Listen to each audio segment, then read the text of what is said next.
આ એવું એક સત્કર્મ વૈષ્ણવી જીવનનું માનવામાં આવે. એટલે હું કહું ને 3 સત્કર્મની વાત કરતો હતો, એ જીવનમાં એકવાર ભાગવત કથા કરવી. અને આ પણ ભાગવત કથા જ છે. ભાગવત કથા એટલે હું બેસીને 7 દિવસ કરું એ જ નહીં. જ્યાં જ્યાં ભગવત ગુણગાન છે, ભાગવત છે. જીવનમાં એકવાર ગૌદાન કરવું. જો આપણે ગોપાલ પ્રભુની કેવી સુંદર ગાયોની ગૌશાળા છે. વૈષ્ણવી જીવનનું એક બહુ મોટું પુણ્ય કહ્યું કે જીવનમાં દરેક વૈષ્ણવે એકવાર ગૌદાન જરૂર કરવું જોઈએ. અને ત્રીજું, ક્ષણવાર માટે પણ વ્રજનો આ જ દેહ સાથે જીવનમાં એકવાર વ્રજવાસ કરવો જોઈએ. કેટલા દિવસ રોકાયા, કેટલા કલાક રોકાયા એની ચર્ચા નથી કરી, પણ આ દેહને વ્રજભૂમિનો સ્પર્શ થાય તો જીવનમાં એકવાર વ્રજવાસ કરો.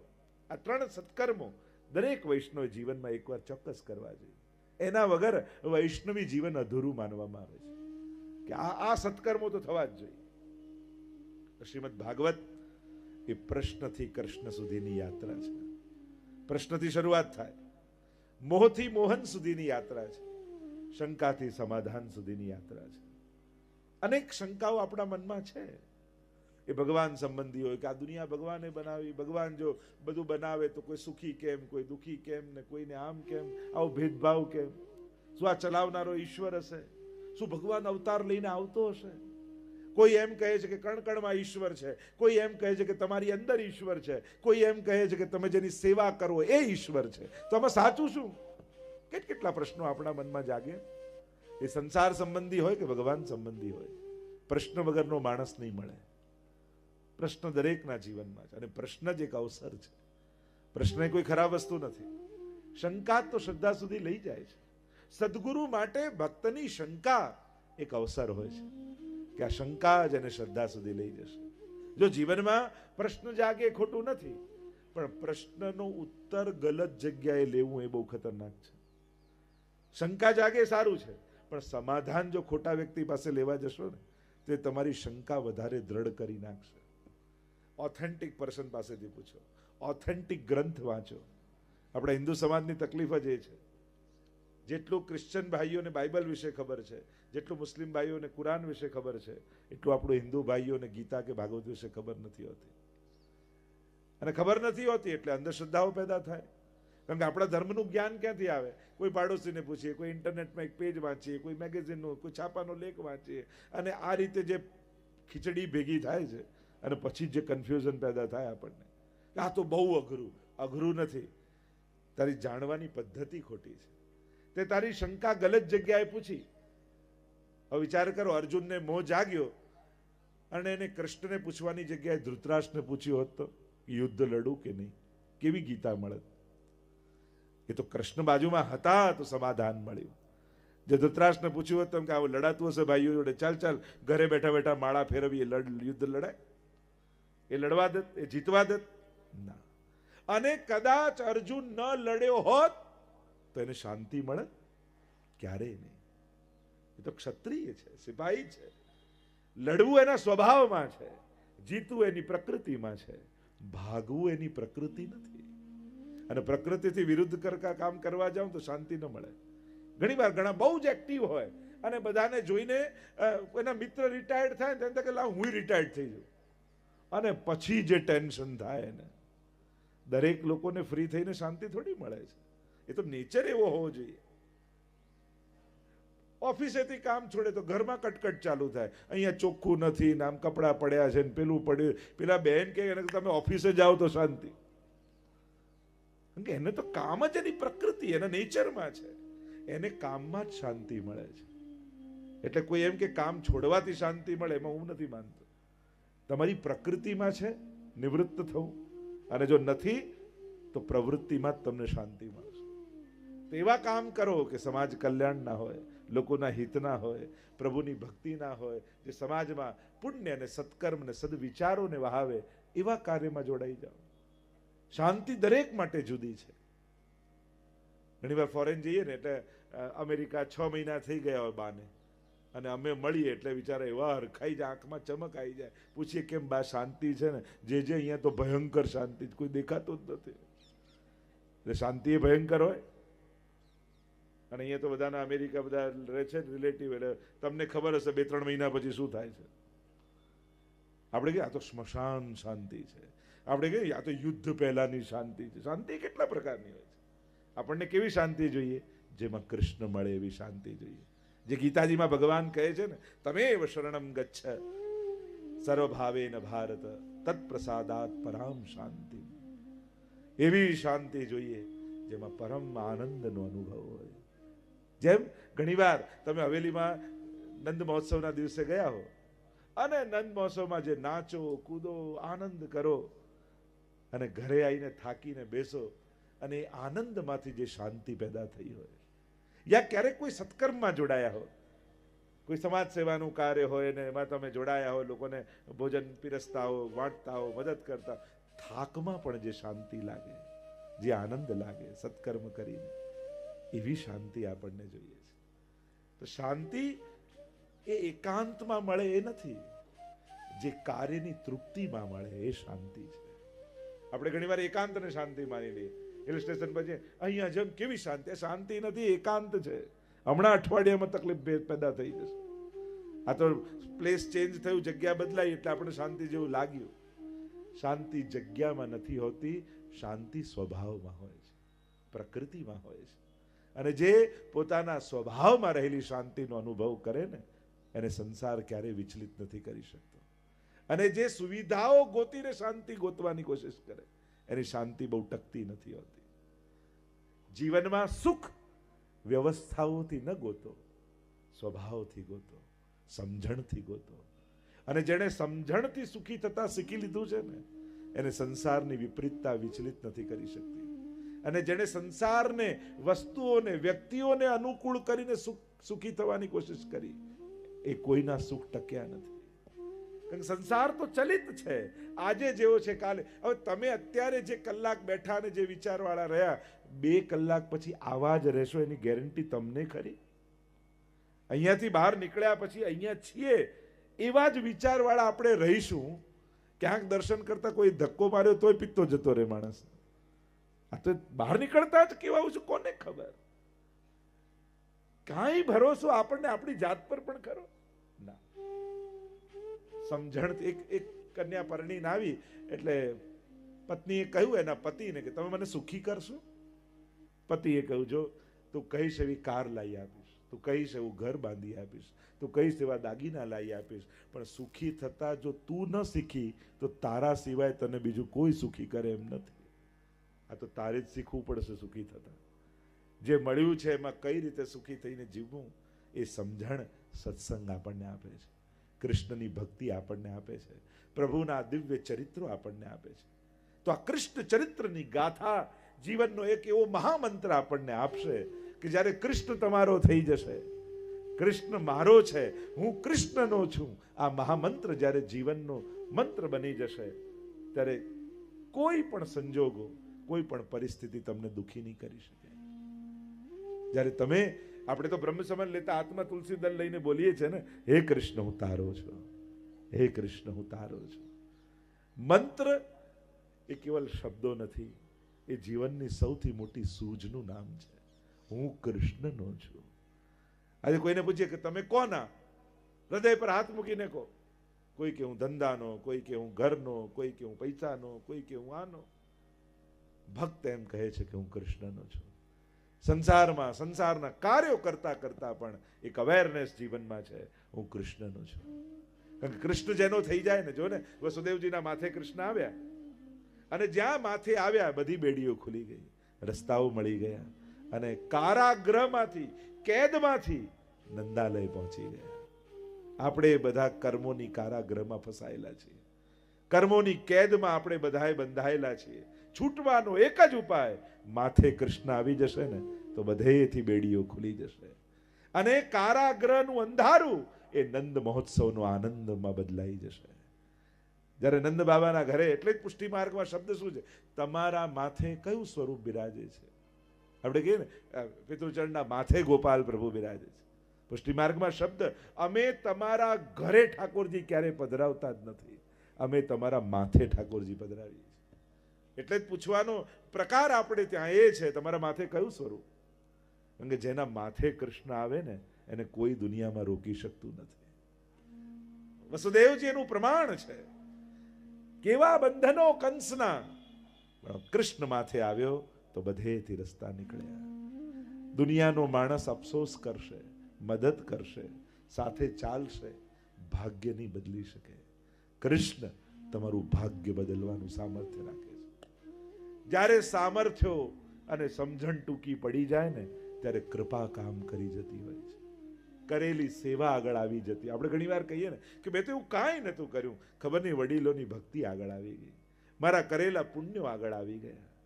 અને ઘણીવાર એવું થાય, જ્યારે જ્યારે તમને એમ લાગે કે મારા સમજણ અને સામર્થ્ય અને આવડત કરતા ભગવાને મને વધારે આપ્યું છે, ત્યારે સમજી લેજો ક્યાંક વડીલોએ ફેરવેલી માળા કામ લાગી ગઈ છે.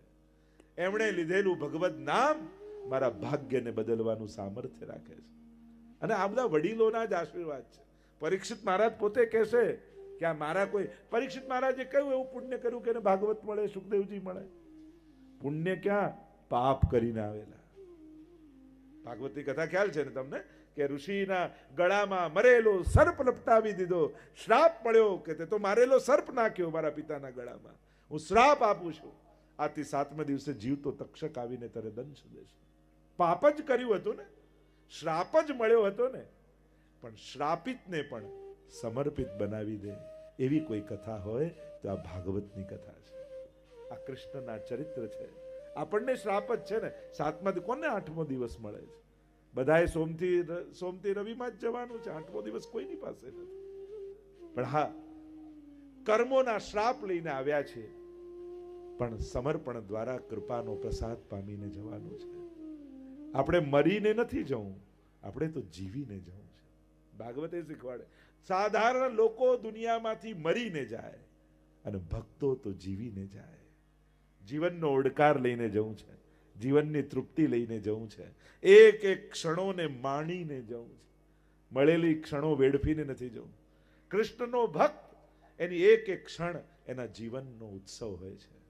કારણ કે એને ખબર છે મારી મહેનત કે બુદ્ધિ નથી, મારા જીવનનો સંસાર જે છે ને એ ભગવાનનો આપેલો પ્રસાદ છે. કારણ કે પુરુષાર્થનું ફળ માનશો ને તો મળેલું સુખ પણ બંધન બની જશે, પણ પ્રભુને આપેલો પ્રસાદ માનશો ને તો ભોગવેલું પણ બંધન નહીં કરે. કારણ કે આ તો પ્રસાદ છે. જીવનમાં જે મળ્યું એ ઠાકોરજી પ્રસાદ રૂપે મને આપ્યું છે. અને પ્રસાદ ગાંઠોને ખોલે છે, બાંધતું નથી. પણ પુરુષાર્થનું ફળ એ ભલે સુખ હોય તો શાસ્ત્રોએ એને પણ સોનાની બેડી જ કહી છે કે પુણ્ય પણ સોનાની બેડી છે. પાપ લોઢાની બેડી તો પુણ્ય પણ બાંધે.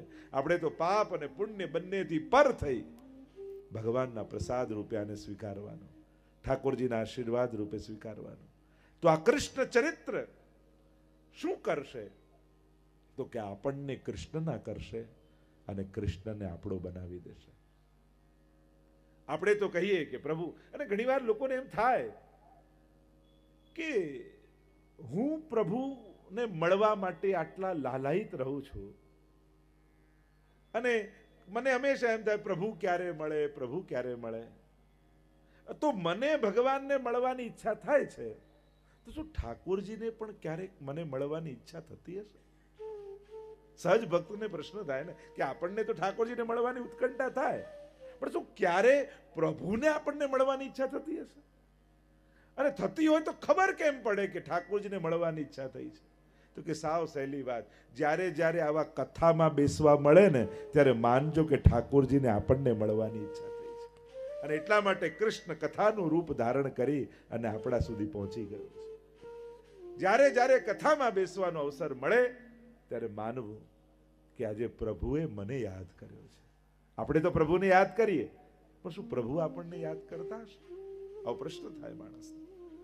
જ્યારે જ્યારે આવા અવસર મળે ત્યારે માનજો આજે ઠાકોરજીએ મને યાદ કર્યો અને પ્રભુએ મને યાદ કર્યો એટલે જ આવા સ્થાને આવી ક્ષણે હું ઉપસ્થિત રહી શક્યો, હું બેસી શક્યો, કથાના શબ્દો મારા કર્ણમાં પહોંચી શક્યા. એનું એક જ કારણ કૃષ્ણની કૃપા. કૃપા વગર આપણે એમ માની કથા સાંભળીને કૃપા, માળા ફેરવીને કૃપા, પાઠ કરીને કૃપા, સેવા કરીને કૃપા થાય. સાવ ખોટી વાત. કૃપા થાય તો જ કથામાં અવાય, કૃપા થાય તો જ માળા ફેરવી શકાય, કૃપા થાય તો જ પાઠ બોલી શકાય, કૃપા થાય તો જ દર્શને આવી શકાય. નહીં તો દર્શન કરવામાં 10 મિનિટ લાગે, પણ દર્શન કરવા જવું છે આ વિચાર આવતા આવતા 60 વર્ષ જતા રહે છે. દર્શન કરવામાં ટાઈમ નથી લાગતો તો 10 મિનિટ લાગે આપણને, પણ દર્શને જવું એક બુદ્ધિનો વિચાર. જો બુદ્ધિ અને પગમાં અંતર, ડિસ્ટન્સ કેટલું, અંતર કેટલું, 5 ફૂટ, 5.5 ફૂટ, 6 ફૂટ.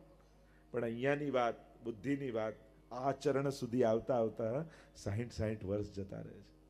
અંતર ક્યાં વધારે કાપવાનું છે? એ 5 ફૂટનું ડિસ્ટન્સ કાપતા કાપતા જીવન ખોઈ બેસીએ છીએ. તો જીવનમાં જેટલી જલ્દી સમજ આવી જાય એટલું સારું છે. સમજી જઈએ જીવનનો સાર અને સાફલ્ય, એટલું જેટલું જલ્દી માણસ સમજે એટલું સરસ છે. અને ભાગવત આ સમજણનો મહામંત્ર લઈને બિરાજમાન છે. ભાગવત જેવું કોઈ શાસ્ત્ર નથી. મહાપ્રભુજી તો કેટલો પરિશ્રમ, ભાગવતને પ્રમાણ ગ્રંથ રૂપે કોઈ સ્વીકૃત કરાવ્યું હોય તો શ્રી મહાપ્રભુજીએ છે. સાત રીતે શાસ્ત્રે સ્કંદે પ્રકરણે અધ્યાય વાક્ય પદેક્ષરે એકાર્થ સપ્તદા જાનન વિરોધેન મુચ્યતે. 7 રીતે અર્થ કરે ને એકાર્થ કર્યો છે મહાપ્રભુજી. અદ્ભુત મહાપ્રભુજીનું યોગદાન છે. આજે દુનિયામાં ક્યાંય પણ ભાગવત કથા થતી હોય ને, દુનિયામાં ગમે ત્યાં, કોઈ મહાપ્રભુજી શ્રી વલ્લભાચાર્યજીનું નામ લે કે ન લે, પણ મહાપ્રભુજી બતાવેલા અર્થો વગર ભાગવત કથા થઈ જ ન શકે. કોઈ જાણે કે ન જાણે કે આ સુબોધની, મહાપ્રભુજી સુબોધની રચી ને ભાગવતજી ઉપર મહાપ્રભુજીની ટીકા, મહાપ્રભુજીએ બતાવેલા અર્થ ઘટન વગર કથા થઈ જ ન શકે. એવું યોગદાન શ્રી મહાપ્રભુજીનું છે. તો આ કૃષ્ણ ચરિત્રની ગાથા 10મ સ્કંદને આધારમાં લઈ, કેન્દ્રમાં લઈને આપણે ચર્ચા કરવાના છીએ. ભાગવત 12 સ્કંદમાં ટૂંકમાં પરિચય આપી દઉં ને સીધા 10મ સ્કંદ તરફ પ્રયાણ કરીએ. 12 સ્કંદ સાક્ષાત શ્રીનાથજી બાવાનું વાંગમય સ્વરૂપ આપણે માનીએ છીએ ભાગવતજીને. વાંગમય એટલે વાણીમય, શબ્દમય. એટલે જ ભાગવતજીને વાંચવાની મહત્તા નથી, ભાગવતજીને સાંભળવાની મહત્તા છે. જો અત્યારે આપણી ભક્તિ છે ને બે સ્થાનમાં રોકાય. એક, અમે તો ક્યાંય જઈએ નહીં, ઘરે જ વાંચી લઈએ. અને બીજું, અમે તો જઈને એકવાર દર્શન કરી આવીએ એટલે અમારું તો બધું આવી જાય. નવધા ભક્તિમાં નથી વાંચન ભક્તિ, નથી દર્શન ભક્તિ. તમે નવધા ભક્તિ જુઓ તો શ્રવણમ કીર્તનમ વિષ્ણોઃ સ્મરણમ પાદ સેવનમ અર્ચનમ વંદનમ દાસ્યમ સખ્યમ આત્મનિવેદનમ. નવધા ભક્તિમાં નથી દર્શન ભક્તિ આવતી, નથી વાંચન ભક્તિ આવતી, શ્રવણ ભક્તિ છે. પહેલી જ ભક્તિ છે શ્રવણ, સાંભળો. શ્રવણમ એ બહુ વિશેષ કળા બતાવવામાં આવી છે. સાંભળવું પણ એક કળા છે. જો અત્યારના સમયની સૌથી મોટી વિપદા કઈ, બધાના મોઢે એક જ ફરિયાદ તમે સાંભળશો, અમારું કોઈ સાંભળતું નથી. એક ભાઈ બીજા ભાઈને કે, દીકરા પિતાને કે, પિતા એના દીકરાને કે, પતિ પત્નીમાં તો કહેવા જેવું જ નથી. આડોશી પાડોશીને કે, એક દેશ બીજા દેશને કે અમારું કોઈ સાંભળ. તો જ્યારે એવો સમય ચાલી રહ્યો છે કે જ્યાં કોઈનું સાંભળવા તૈયાર નથી, એવા સમયે 3 કલાક તમે મને સાંભળવા તૈયાર થયા છો, એ મારું સૌભાગ્ય છે. તમે ભાગવત સાંભળવા તૈયાર થયા છો, આ તમારી સમજણ બતાવે છે. નબળું પસંદ કરો ને એ પણ તમારી સમજણ બતાવે, અને ઉત્તમ પસંદ કરો ને એ પણ તમારી સમજણ બતાવે. ભણેલા ગમે તેટલા હો, પણ જો સમજદાર નથી ને તો ભણતર પણ બહુ લાંબુ કામ નથી આવવાનું. હા, પૈસા કમાવા કદાચ કામ લાગી શકે, જીવનનું એક પાસું છે, બરાબર છે. પણ જીવનની સફળતા ચેક કરવા માટે પાસબુક ખોલીને ન જોતા. લોકો સફળતા પાસબુકમાં ચેક, આ જીવનનું એક પાસું છે, એનાથી ઘણું બધું થઈ શકે છે, વાંધો નથી. પણ જીવનની સફળતા જોવા માટે સ્વજનોના ચહેરા ઉપર વાંચજો કે તમે સફળ છો કે નહીં.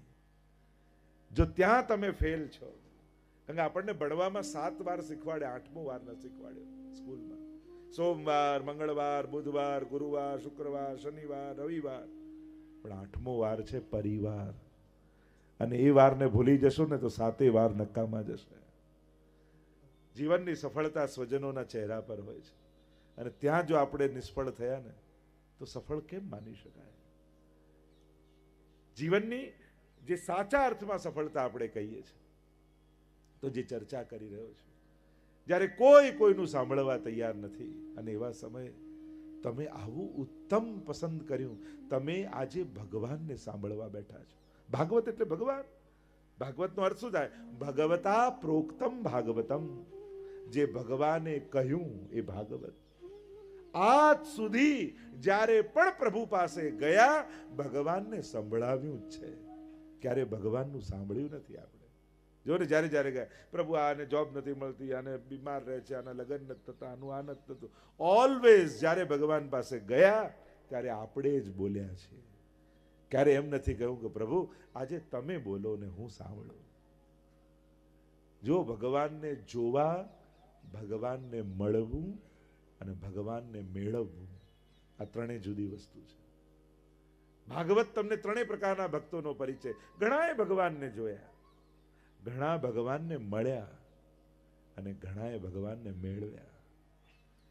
ભાગવતમાં ત્રણેય પ્રકારના ભક્તો જોવા મળે છે. ભગવાનને જતા જોયા છે.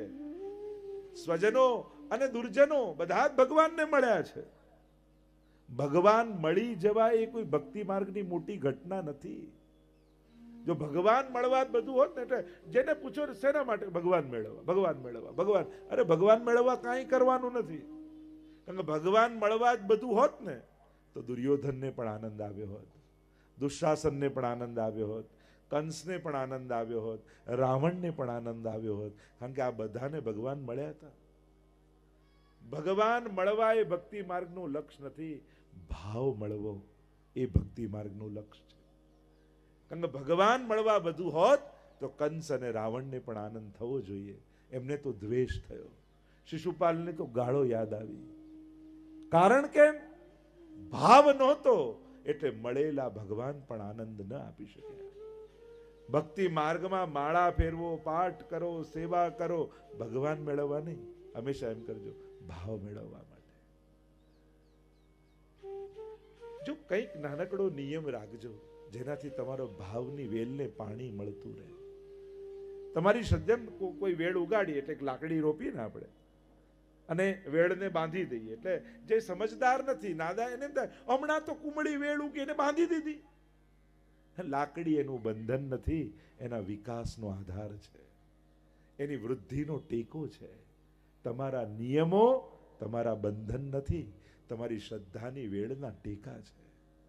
તમે એને બંધન માનશો ને તો ભાર લાગશે, પણ ટેકો માનશો ને તો હાંસ થશે. એક માળા છે ને, આ માળા થકી ભગવાન મારી જોડે જોડાયેલા છે. આ એક યમનાષ્ટકનો પાઠ કરું છું ને, એક કરું છું, વધારે નથી થતું, પણ એક યમનાષ્ટકના પાઠ થકી યમુનાજી મારી જોડે જોડાયેલા છે. અરે 5 મિનિટ એક પાઠ કરતા લાગે, ભાવ એ કરો, આ 5 મિનિટ યમનાષ્ટકનું એક પાઠ કરું છું ને તો યમુનાજી 24 કલાક મારી રક્ષા કરે છે. એક અષ્ટાક્ષરની માળા ફેરવતા મને 2 મિનિટ લાગે છે, પણ એક માળા ફેરવું છું ને 24 કલાક ઠાકોરજી મારી રક્ષા કરે છે. આવો ભાવ રાખીને માળા ફેરવશો ને તો માળા કરવાનો આનંદ બદલાઈ જશે. આવો ભાવ રાખીને યમનાષ્ટક કરશો ને, યમનાષ્ટક કરવાનો ભાવ બદલાઈ જશે. આપણે તો બંધન કરવું જ જોઈએ ને, કરવું પડશે ને, ના તો શું કરો, આ રીતે ન લો ભગવદ નામ. ભગવદ નામ તમારો આધાર બનવો જોઈએ, તમારી તાકાત બનવી જોઈએ. ભગવાન તમારી કમજોરી ક્યારે ન બનવો જોઈએ. તમારા પુણ્યો, તમારા સત્કર્મો, તમારી ઉદારતા, તમારા સદગુણો તમારી કમજોરી નથી, તમારો બળ છે. હંમેશા જે સદગુણોને તમે માણી ન શકો ને, સદગુણો બહુ ટકશે નહીં. કોઈ જેમ તેમ બોલ્યું અને તમે શાંત બનીને સહન કરી લીધું, અને ઘરે આવો તો તમને અફસોસ થાય કે આનંદ થાય? મોટા ભાગે આપણને અફસોસ થાય, જો આટલું સંભળાવી ગયો અને આપણે તો કંઈ બોલવાનો ચાન્સ જ ન મળે. અફસોસ કરશો ને તો તમારી અંદર સહનશીલતા બહુ ટકશે નહીં, પણ તમને ખુશી થવી જોઈએ. એ આટલું બોલ્યો, પણ મહાપ્રભુજીનો સેવક છું, મેં બધું સહન કરી લીધું. ઠાકોરજી મને સહન કરવાની તાકાત આપી, અને સહન કર્યું એનો આનંદ તમને થશે ને તો એ ગુણ સદાય તમારા હૃદયમાં ટકી જશે. જ્યારે જ્યારે સદગુણોનો આનંદ આપણી અંદર જે રહેલા છે એને જો માણશો નહીં તો પછી ગુણો ટકશે નહીં. પ્રિય ભક્તજનો, જે શ્રીના આ વચન અમૃત તમને ગમ્યા હોય તો આ વિડીયોને લાઈક કરજો, શેર કરજો અને કમેન્ટ બોક્સમાં જય શ્રી કૃષ્ણ જરૂર લખજો. અને અમારી ચેનલ શ્રી વલ્લભ સત્સંગને સબસ્ક્રાઈબ કરવાનું ભૂલશો નહીં. સર્વે વહાલા વૈષ્ણવોને ભાવથી જય શ્રી કૃષ્ણ.